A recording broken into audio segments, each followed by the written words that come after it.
What's going on, my beautiful people from YouTube? Today's episode is special. Yes, it's about passive income. Yes, it's about earning through crypto, but it's about a project that already learned how to generate revenue from their project. A lot of times what you see in crypto is that people say, I have this grand idea.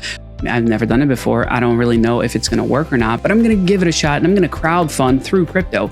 This is not that. This is something that already exists, something that already generates revenue. And the crypto aspect of it was all about decentralization, which is at the heart of cryptocurrency.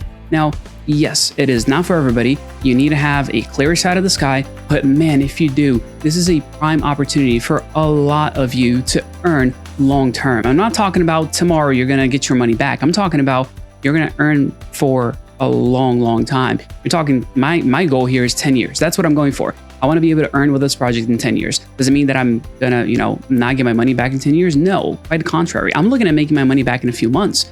However, I want to keep earning passively long term. The market's ripe for the taking. The project has been around for a little while. It is shaking up the industry that it comes from, and I'm really excited to have the opportunity to talk to Mike. This is not something that's gonna pump and dump. Listen to the undertones of, hey, there is a real, case here for generating revenue long term. It's something that people need, not just something that people are going to get in and get out of right away. So if that's something you enjoy, hopefully you enjoy this video, because I sure enjoyed talking to him.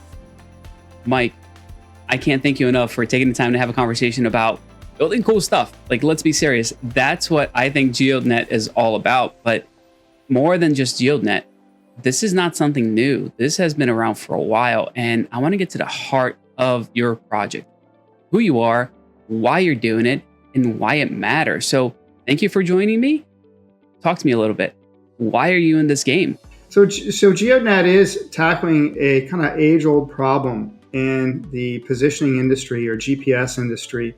And that's, how do you achieve really high accuracy using GPS? And to do that, you need to have what are called terrestrial reference stations nearby the device that you want to get high accuracy with. So say you're a farmer in a field.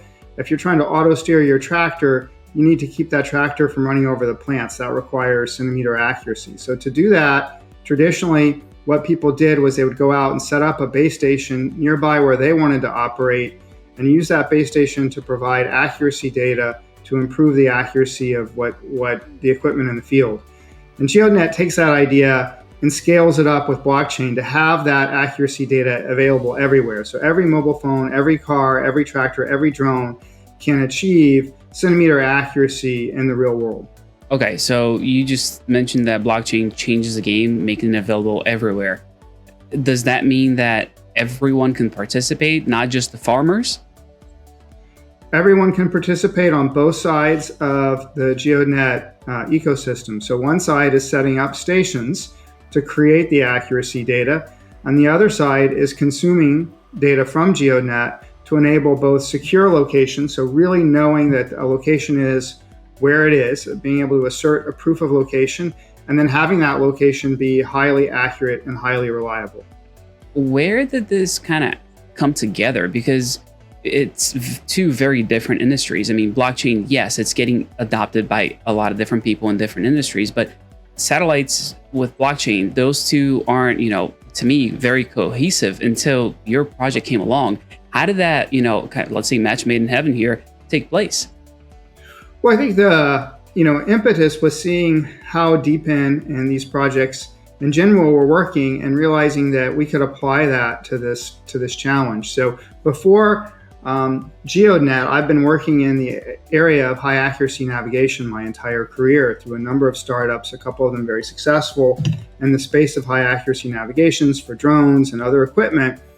This age-old problem of how do I get correction data is a real barrier to the deployment and use of high accuracy equipment. So I had the idea in my head of what could be a way to get base stations all over the world to provide a true cloud of high accuracy data for every rover out there. And then I got myself personally interested in Bitcoin. That got me looking into Web3 more. And then I started to see other projects using the idea of DePIN or decentralized physical infrastructure networks. And I said to myself, wow, this could be a way to really disrupt the industry. Brief intermission. Sorry I didn't say this and I forgot because I got way into what I was talking to Mike about. smash the like button, leave a comment down below. That's how I know that, well, two things. If you guys like the video, it's something I'll do more of. But secondly, if you guys leave comments, I'll actually read every single one of those. And I'm going to do my best to actually respond to every single comment that comes in, except if it's a scam. I'm not about those. So yeah, leave a comment down below. I appreciate you guys. Let's get back into it. And so I presented that idea back at the end of 2021 at the International Institute of Navigation, where people come together to talk about new ideas in satellite navigation. Presented the idea as a paper, kind of thinking people were going to be, oh my God, blockchain, crypto, no way. And it immediately took off. We got Best Paper Award at the ION meeting. The paper is now published and distributed by ION on their website. So it really has resonated with the traditional Web 2 community because it's just a hard problem and no one's really been able to solve it. And at the same time, we've seen that the blockchain side, the DePIN projects are gaining a lot of traction right now because it is a way to spread out the CapEx, to get the physical coverage, to bring people in to help solve tough networking problems. And Geodnet's a great one in the sense that we don't have to wait for something else to happen to monetize it. Equipment in the field is ready to consume Geodnet data through existing standards. So we're able to immediately monetize these stations as they're put up. And that's helping, propel the flywheel, which makes all these blockchain projects, have the potential they have. Yeah. That's really cool. I mean, I love when people come from different industries into the space and they go, wait, there's a really good opportunity here for blockchain to help whatever it is that I'm doing outside of it. So, all right, give me a little bit of insight into this Web 2 space because, people that watch the channel don't always get to hear the normies. Normies are usually the people that, haven't adopted blockchain technology yet, haven't gotten into this thing. You said that you've started, multiple companies within this kind of tracking asset. What did that look like? Key areas that have been adopting the technology are robotics, autonomy, drones. Those are big, high growth areas within the GPS marketplace that want centimeter accuracy. Equipment that's already, in the field in large quantities, for example, precision farming equipment, there are probably 1 million plus tractors now that have some kind of automation in them that need centimeter accuracy to enable that. And so providing Geodnet data to that application is an immediate success. But longer term, we're looking at things like robotic lawnmowers, autonomous cars. You're going to see real usage of Geodnet data in those applications in the immediate term. We have customers in the drone industry. Rock Robotic, for example, is using our technology to do LiDAR scanning. So this is where you fly over a house or a building and you instantly create a 3D map of that space to centimeter accuracy. So they fly a drone with a LiDAR scanning package and boom, you've got it. So they're very real world use cases. They're professional, what we sort of call enterprise grade. And that's the great thing about that is people pay for those types of services. Wait. So two things here. You're saying that you already have customers. You're not building a pipe dream. We are not building a pipe dream. We have 3 publicly announced customers that we've been working with. And then we have a total of 8 customers signed. Revenues on the network are growing. You can see that in the blockchain data itself. We're doing every time revenue comes into the foundation for use of the data, we take 80% of that and use that to burn tokens. Wow. That's really the key to the flywheel that Geodnet has, is that it's not a let's go do a multi-level marketing scheme or something like that. No, it's really you deploy these stations and people consume and use that data for real work in the field that those people on the Web 2 side use to make a living. So when you're setting up a station, you're really enabling other people to actually do their work more productively and charge higher prices for their work, or use equipment that lets them charge higher prices for their work affordably, because they can create data products with high precision data in it. I think that's something that we're kind of missing in this space of Web3 is like the understanding that we're not tied down to the market cap of a token, the market cap of Bitcoin or crypto in general. I mean, we're talking now about reaching different industries that have ginormous market caps in general that we can kind of tap into, and I don't want to say take away from, but benefit from as well, right? Benefit from and augment and allow faster growth into new areas such as lawnmowers. Like, think about that. That's an area that you're not going to be able to charge $50,000 for a precision lawnmower, right? It's a consumer product and it needs centimeter accuracy. You don't want it running over your flowers, do you now? So that's an easy one to understand. And there are going to be cell phone apps. There's going to be a lot of things in the car that take advantage of it. Some that you don't even realize that you're getting this high precision. It's transparent to you, but the services that are built need it. And it's, that's the new and growth side of it, but it's a big business today. Trimble, which is the leader in the North American market for high precision geospatial services, that's like a $15, $18 billion market cap company with billions of dollars of revenue, all derived from delivering centimeter precision accuracy to enterprise applications. And Geodnet is, in a sense, it's an overused term, but it's true, is democratizing that so that anybody can put out services and equipment that use centimeter precision. The actual chips that do it all are now very affordable. Geodnet's just filling in the missing piece of providing the correction data that's necessary to compensate for the space weather, the satellite errors themselves in terms of clock and orbit. That's providing that data back to the receiver so that it can deliver to you, instead of 2-3 meters of accuracy, 1 or 2 centimeters of accuracy. I love when you talk techie to me, Mike. That's so cool. And I can nerd out all day, but give it to me in layman's terms. You're basically saying that before, where you were like, how accurate is GPS really in comparison to what you're doing? We're about 200 times more accurate. So a typical GPS receiver, when you turn it on after it's warmed up and it takes a while and all of that, and it's really honed in on your position, you're going to get 2 meters typical out of it. So that's about 6 feet accuracy. Now imagine your robo mower doesn't know where it is to within 6 feet. Well, it's going to be all over the map, right? It's going to kind of bounce around your yard. There's some systems like that today. You put a wire around your yard and it'll bounce around your yard like a Roomba. But that's not how you want your yard mowed, right? You want nice, perfect straight lines. To do that, you need centimeter accuracy. What is a GPS receiver that gets Geodnet data? What can it deliver? It can deliver 1 to 2 centimeters. So 100 times, 200 times more accurate than a traditional GPS receiver, just simply by consuming Geodnet data. That's super cool. And I have one myself, and you were so kind to send me that upgrade card. So thank you so much for that. I'm earning more because of it. Now, there is a staking thing that's coming out, not coming out, it's out already. What does that look like for people to be able to earn more? And I hear that the ROI on these can be really, really quick as well, which is why I'm really interested in it. Yeah, so we've introduced a staking program where a region of 7 traditional hexes is combined into what we call a super hex. And that super hex, once it's staked, is immediately activated for 4 times rewards. And so when the first miner that appears in that super hex will get 4x the normal rewards. But some of these super hexes are in tricky locations, so it may not be immediately that somebody's able to get a miner over there and into that super hex and deployed. So the longer it takes for the super hex to get filled, the higher the rewards go, up to a cap of 14x rewards.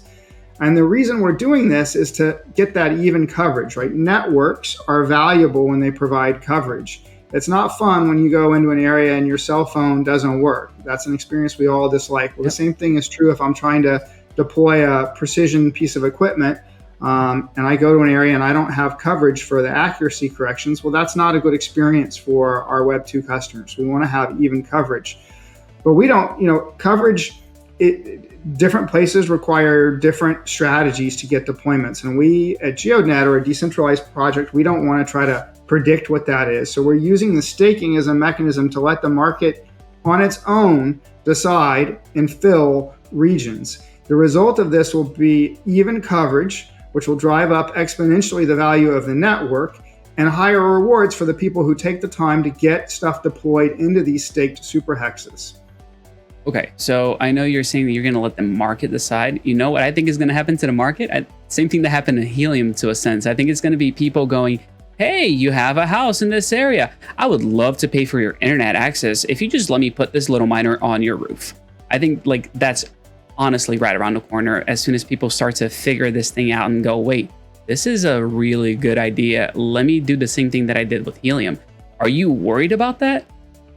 Well, we have good. I mean, the super hex, the reward, the 4x reward, is only available to the first miner into the super hex. Now, there is an additional rewards for the second and third miner into the super hex as well. As long as they're in an unfilled sub hex, they will get 2x or half the base reward rate of the super hex. And so if the base reward rate has gone up to 8x because it's taken more than a month to get filled, it's gone on a little bit. So it starts at 4x. After 30 days, it goes to 5x. After another 15 days, 6x, and so on, right? So if it's gone up to 8x, the first guy in gets 8x. The second and third guy into that super hex will get 4x. So there's higher rewards in these super hexes, but after that, it levels back out to normal rewards and is subject to crowding penalties that are published and very simple to understand. That if you put another miner into a hex that already has a miner, there's only an additional 1x pool available for all the second and third miners that are there that come in. So I think the point is we've thought through the overcrowding problem very carefully so that doesn't happen and we get an even good distribution, which means that we don't have unnecessary token inflation. And that helps protect the people who've gone in early to the project from being diluted in the future. Because there's no point in 50 miners in one hex. I mean, that doesn't help anybody. It's just token dilution. So that the protocol already fully contemplates all of that, and that's working well. And just a reminder, one other use of blockchain we have, not the first person into a regular sized hex that achieves a high reliability of their station, meaning they've installed it correctly, they're getting all the satellites, and they have a high uptime, earns an NFT. And that NFT is a device that protects them. They're going to earn 100% of their rewards forever as long as they keep their station up in that zone. And if they do move into another hex, another empty hex, they can take that NFT with them. So it's kind of a reward and a mechanism of protection for a miner to not be subject to crowding penalties. Okay, so crowding, that's really cool to prevent what we saw in San Francisco, for example, with helium. I mean, you got wild Absolutely. out there. But there was a pretty big issue with helium as far as people just pretending that they had functional units that were just talking to one another. Can people do that with Geodnet? Can people game the system on your platform? It's 2 to 3 orders of magnitude more difficult. Everything potentially has a flaw, but we've gone to huge measures to prevent that. I mean, first of all, you have to receive the satellite signals. We have a crypto device in each miner that signs that data. So we know it's authentic data, that you haven't connected to another GPS correction network and then just forwarded data on. So that if we didn't have that crypto chip in there, that would be a real threat that somebody could just connect into an existing GPS correction network, get a data stream and forward it on as a fake GPS device, or even simulate a GPS signal from a GPS simulator. So we've protected that by having a crypto device in there. We use a second technique that maybe is a little bit too long to explain, but you can read about it in the white paper, that uses the fact that we have a set of trusted ephemeris data, or the almanac of the satellites, that's being collected real time. And we can use that as a hash to prevent people from trying to do RF spoofing with the device, like these little hack RF devices that can literally transmit fake GPS signals. So we've thought that through very carefully and put in assurances. Now, the reality is that most people that were spoofing helium were doing very simple techniques because the helium devices didn't have good location services in them to start. So the initial helium miners, and the majority of them to this day, don't have even just a basic GPS. So it's really easy, trivially easy to assert a fake location, connect up the miners together through RF cables and attenuators and make it look like they're all spread apart. And obviously when people see economic rewards and an easy way to get them, it's just natural for people to do that. It's just orders of magnitude harder to come up with ways to try to spoof Geodnet. We like to think that the only people that could potentially try to spoof Geodnet are state actors themselves. You would really need to gain control of the U.S. constellation of satellites, as well as the Chinese constellation of satellites, as well as the Russian, as well as the European. There might be somebody out there that can do that, but not many people. It's a really tricky proposition to try to fake data. We've really covered all the angles on that the best we can. That's really cool. And like that brings peace to my heart, because I've been contacted by a lot of different people, and part of their, I don't want to call it scheme, their project is, well, we can also provide GPS data if you just hook up this GPS dongle via USB. And I'm like, dude, like you get that that's not reliable long term, right? Like, I don't know who you're going to sell the data to, and who's going to believe that that's legitimate. The one thing to keep in mind of anyone who says, oh, I'm going to use GPS to protect location security, it's a more complicated story than that. So Geodnet has thought that through, and Geodnet is a service that can protect location and the integrity of location. But just saying you're going to use GPS, I mean, at many levels, that is not a solution. On an Android phone itself, there's a service called mock location. At a trivial level, you can just inject fake location in that way through the mock location API. Yep. Moreover, you can just build a USB dongle that just creates fake location data that looks like a GPS. The standards, GPS is a standards-based system, so that's great in terms of getting adoption of our technology, but it also means that it invites people to try to cheat.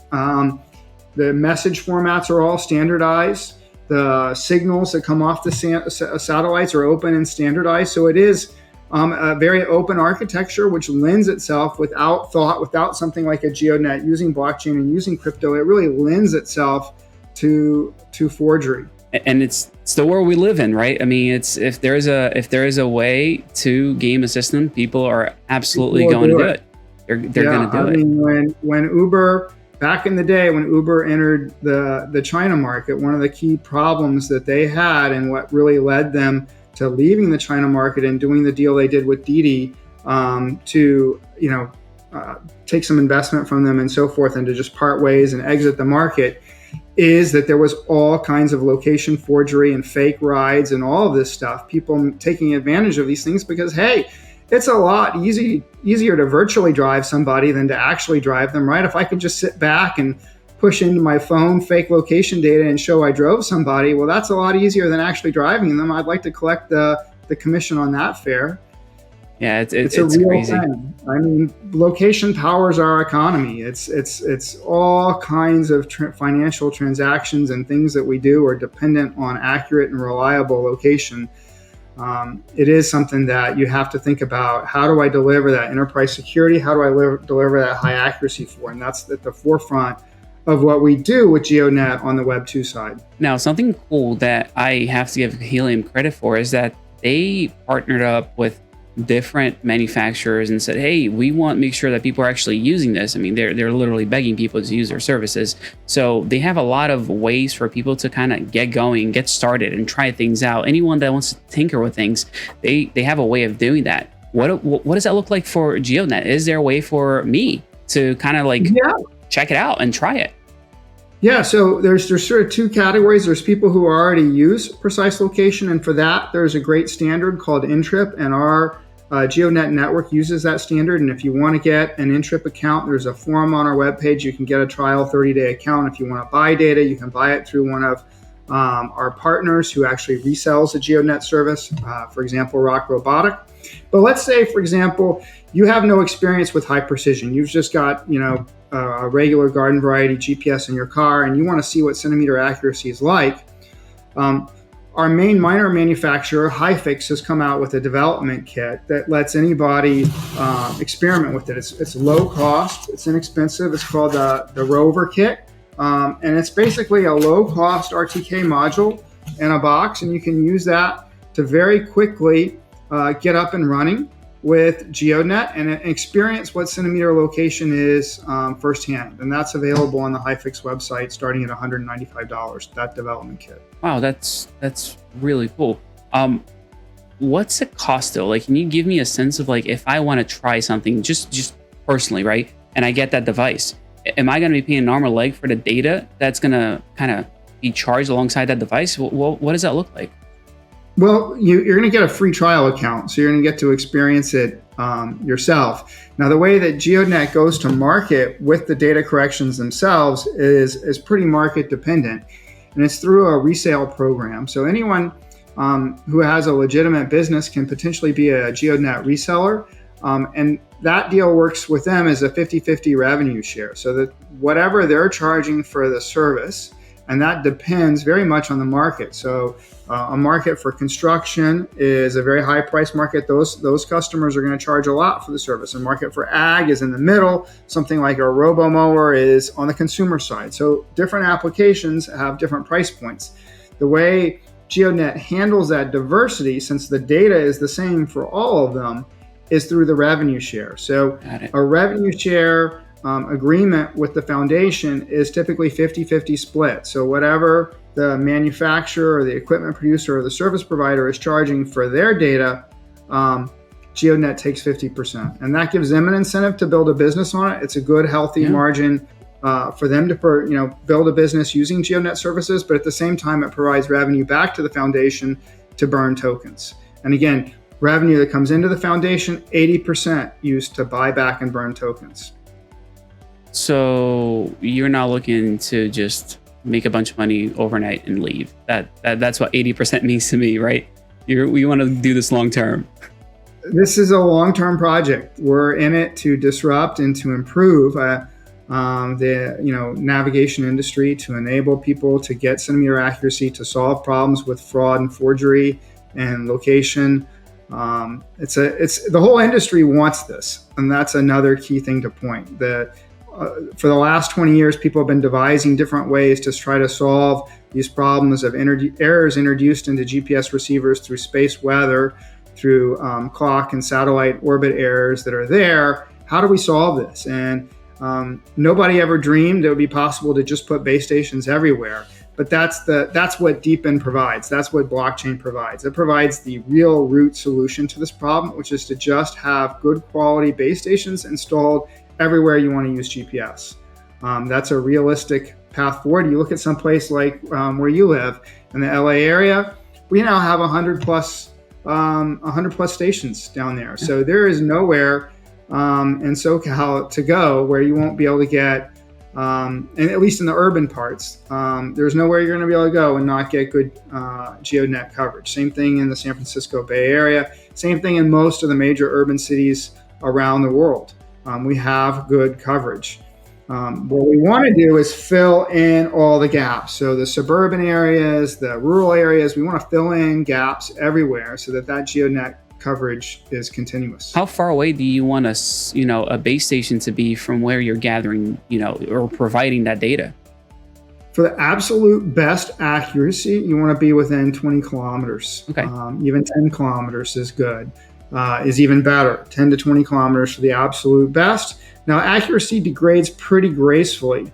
So if you go 40 kilometers, it's not like all of a sudden you're a meter again. It'll be something like 4 centimeters. So there's a rule of thumb that says for every 10 kilometers you are from the base station, you add basically 1 centimeter of error. So it depends a little bit on the accuracy requirement. That's why markets that demand the very best accuracy, such as construction, right? Construction's a place where millimeters count. Yeah. They want the very best and densest stations. So great thing about Geodnet, we have that density and we have the quality. So the triple band stations track every signal that's available on all the major constellations. We have the quality, we have the density that enables you to power really any service that you want with the Geodnet data. And for everybody in the US, that's like 12 and a half miles, by the way, if you can't do the whole kilometer thing. And that's a radius, right? That's not like you got to drive down the road for 12 miles. Like it's literally a radius because it's a radius. That's right. And it's not really sensitive to the topology of the Earth. So it's not, keep in mind, you're not literally receiving data from the antenna of Geodnet. You're receiving that data from the internet. The station is putting that data onto the internet. So one station can support as many devices in that hex as want to use it. So it's very scalable in that way. And that's why there's a lot of leverage for mining the Geodnet token. Because if you're first in a hex, you're basically, we have that one station has unlimited capacity for us to monetize.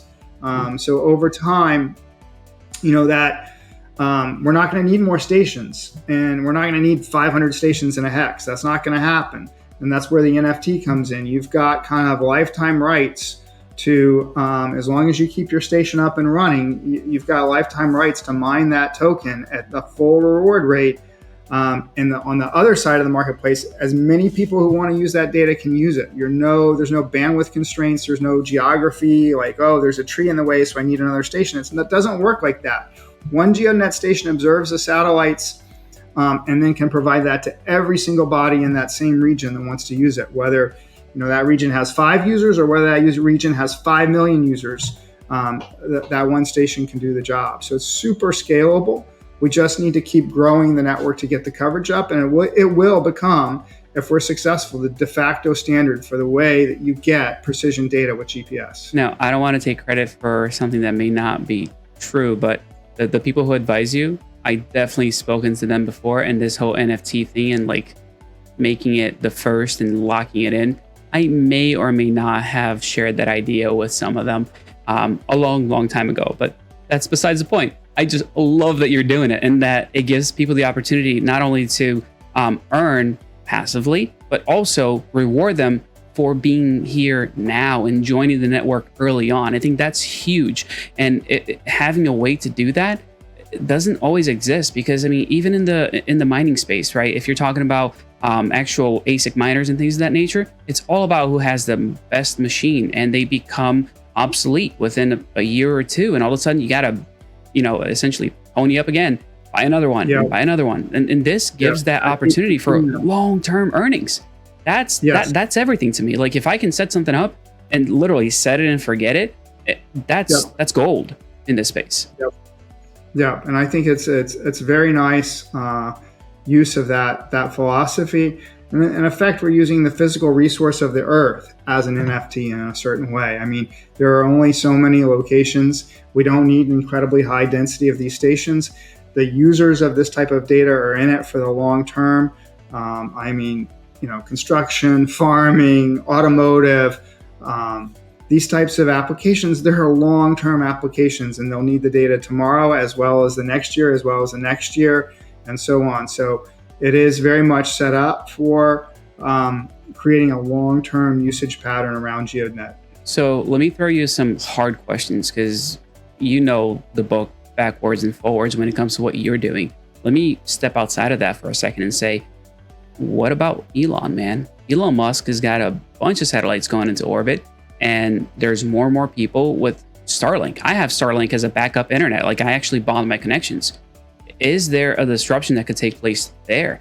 Could the Starlinks that are stationary, never moving, be utilized for this type of application? Well, so Starlink satellites are moving really quick, which actually provides an interesting opportunity, which I'll explain in detail here in a second. But I too we've set up GeoNet stations in remote areas using Starlink, and it is a fantastic service and brings the ability to deploy stations in areas without internet. So I wouldn't want to miss that. We've got a station going in right now into one of the farthest remote Aleutian Islands, very near. Way out on the tail of the Alaska Aleutian Island chains, in a place called a DAC, and it takes advantage of Starlink to get the data up. So it's an incredible service. Now you mentioned more satellites. Can more satellites disrupt positioning? Would that potentially impact GeoNet negatively? And the answer is more satellites impacts GeoNet positively, and that those are opportunities for us to add additional capabilities to terrestrial sites for tracking.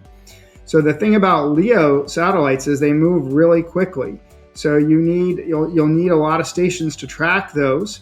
In order to get the same type of error signals will still be present. You'll still have errors of signals that come through the ionosphere, troposphere. You'll still have orbit errors from the satellite. You'll still have clock errors in the satellite. All those precise details are what make the difference in accuracy. So those actually represent new types of signals that terrestrial networks will need to track. And I think the flexibility of the blockchain model to roll out like a new upgrade card that would go into a miner that could track low Earth orbit satellites and then leverage that to enable new positioning services, that is something that's actually a positive. So the more innovation that takes place in space, you need this quick, rapidly deployed ground infrastructure to take advantage of it. And let me tell you, the Moon Boys are ready to deploy if there's money involved for them to be able to make, revenue with base stations. They're all in. Yes, indeed. Wow, that's really cool. Where it's not something that's taken away from the business, but instead creating new opportunity for growth, and that's exciting to me. Absolutely. We are in. I can't get into the details on it, but we are in discussions with a firm that is deploying low Earth orbit satellites specifically for navigation type, positioning type messages, and that's an opportunity to reuse station data to help power those low Earth orbit satellite networks to do positioning. Now, let's be serious, Mike. I know you're not going to disclose, or you can't disclose, but you basically know everybody, and you talk to anybody that's in the space going, hey, we can help you. Hey, why aren't we partnered?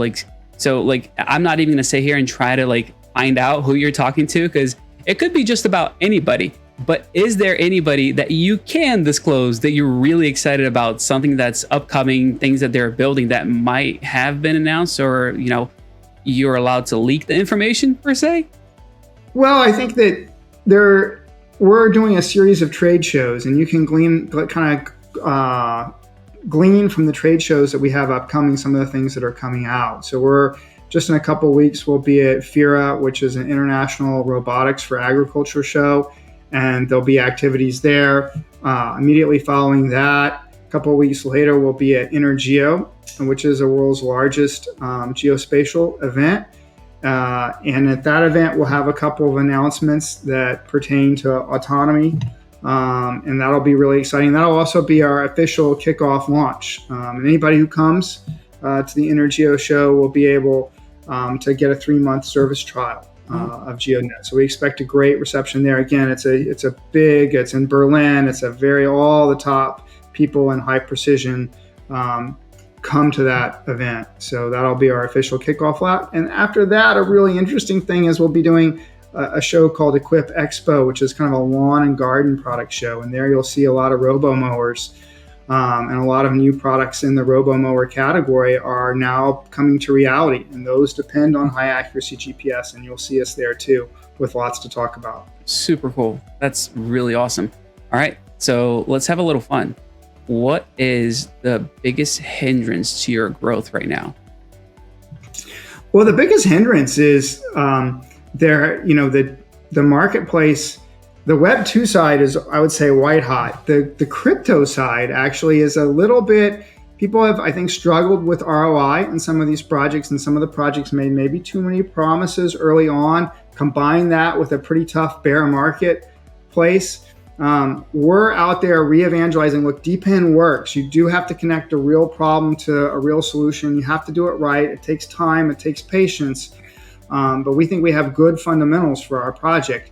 And getting the Web3 marketplace to kind of, not just talk, but to actually do right now has been, I think, is really the biggest hindrance in the marketplace right now. People are a little, I don't want to say burnt out, but frustrated that some of the projects haven't delivered, and have been slow in building up the Geodnet name and so forth, because we're taking it and doing it right step by step and don't want to fool anybody. It's always, building any business is a hard journey, and you have to have some patience to do it. But the fundamentals for Geodnet are very strong, and we want to help. The DePIN model itself, using blockchain, is absolutely the right way to do it. And folks like you are doing a great job to help us communicate that out. But we do need to, wake up the sleeping giant that's out there, which is the blockchain market. Yeah, I mean, and it's not one giant. It's a lot of little people like me. Actually just posted a picture with Altcoin Daily, so you know that I'm no giant. I'm very tiny in comparison to them. We're the same height. I think they're 6'5" and I'm 5'6". So, but either way, it's a lot of us coming together and actually doing this thing, right? It's the only way it works. And I don't think you're going to have a problem long term, honestly. I think that I enjoy this time of building because it's where real opportunities present themselves, and people can get in early and benefit long term by getting that NFT for having their miners up and running for a long period of time. A lot of this stuff is really cool, and it's really critical that people kind of jump on board sooner rather than later. So Yeah, you better believe it. I'm gonna do my due diligence into empowering at least my community to know about this project and get involved sooner rather than later. Again, I don't talk about things that I'm not willing to actually put my money into. Otherwise, you're only gonna say like, oh yeah, this guy sponsored me, but this is not what this is. This is like I bought the miner with my own money. I wanted to install it. I wanted this because I saw the potential. I nerded out, saw the technology, and was like, oh, there's a lot of people that could use this, and there's a lot of revenue flowing around already. So why not decentralize it and take advantage of it instead of trying to create a brand new use case? Saying, I mean, don't get me wrong, LoRaWAN is part of the future. People are going to use it for a lot of data transmission long term. There's no doubt about that.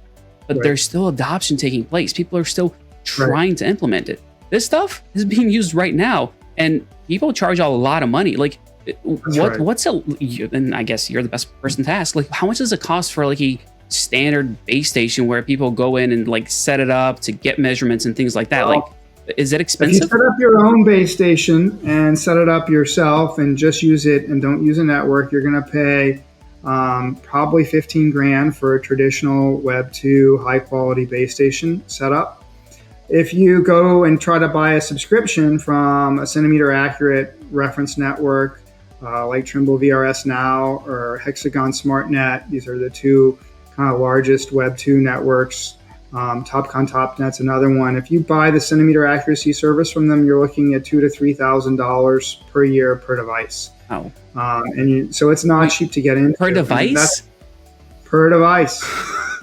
Wow. This is enterprise grade stuff. This isn't consumer yet. That's why we're doing things with people in the consumer space and bringing that in, because that's got, now that the costs come down, now that you have a Web3 based network to do it, you can do those consumer things, and that's going to explode the demand. Yeah. But the big business today, the enterprise business today, is extremely expensive stuff. And we're democratizing that. And believe me, not everybody in the business side wants to pay that kind of money either. That's a hindrance to growth. The availability of high quality data at affordable prices is a hindrance to growth in the industrial segment. And that's why Geodnet has strong traction in that segment today. It's extremely expensive stuff. Okay, so since we're already going there, there's got to be people that are not very happy with you, right?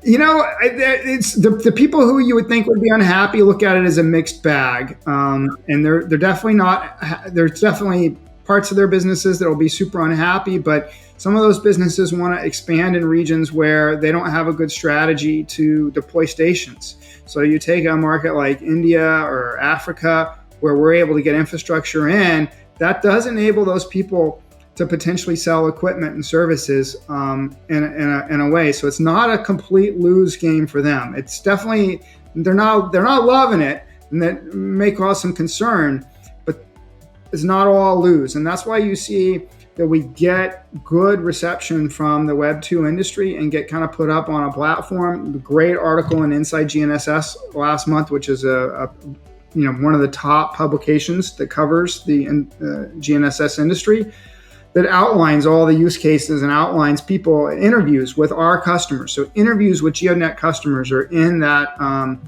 edition of the magazine. You can see that there's fear of it because it's new and it changes the game, but there's really opportunity for everybody that's in the industry, even the players that are charging $3,000 a year.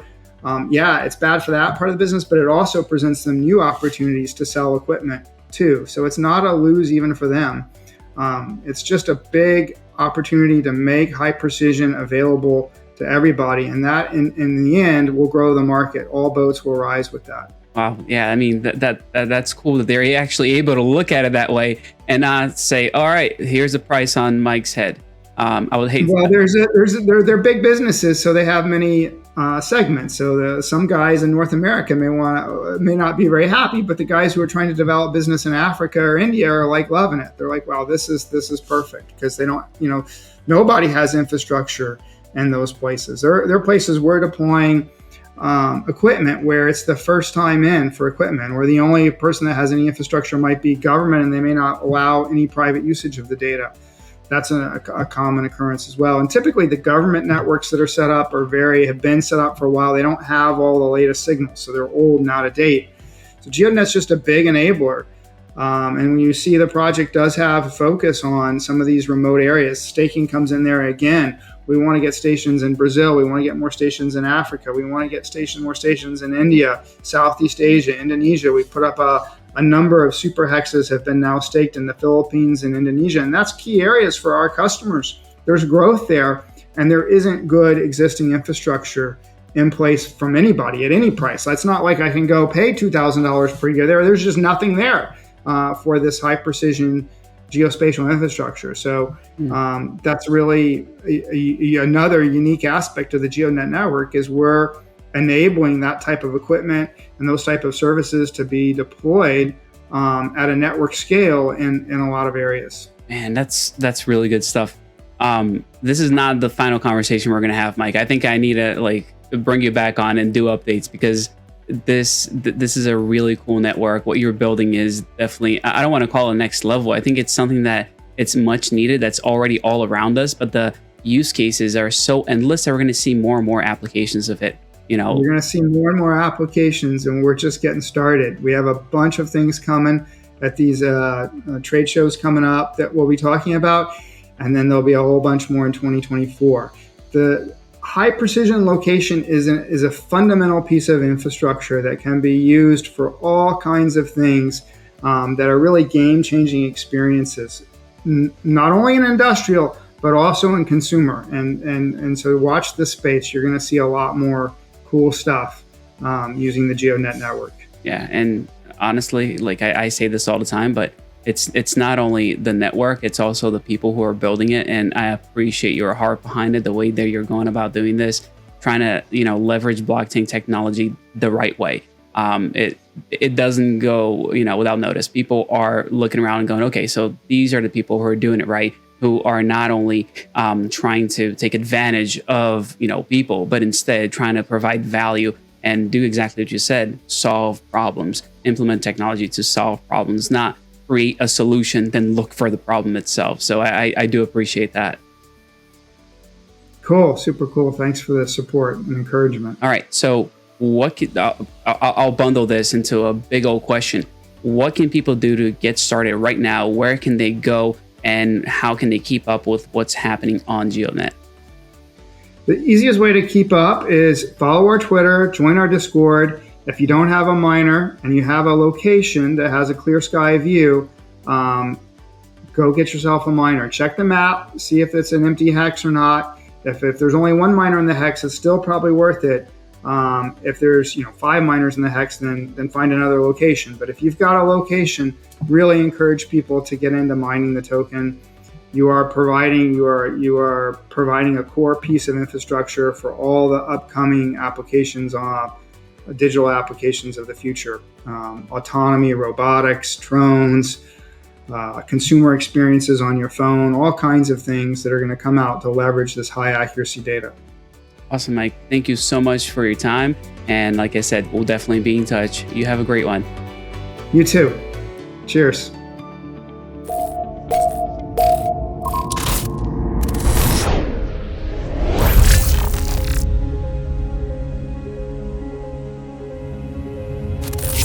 Hopefully you guys enjoyed the conversation that I had with Mike as much as I did, because this is a guy that knows his stuff and understands not only his business, but how to generate revenue. And he's just down to earth, good dude. Hopefully I get to see him at some conference, probably not the whole farming thing, but somewhere else, maybe in crypto, maybe at the beginning of next year, where, there's some things happening in Vegas. But thank you all so much for watching this video. I really appreciate every single one of you, especially the ones that stick through the end. So I'll see you guys in the next video. Leave comments down below letting me know what you guys want to hear about. If there's anything that you want me to review, to cover, I would love to hear from you. Thank you all so much. I'll see you later.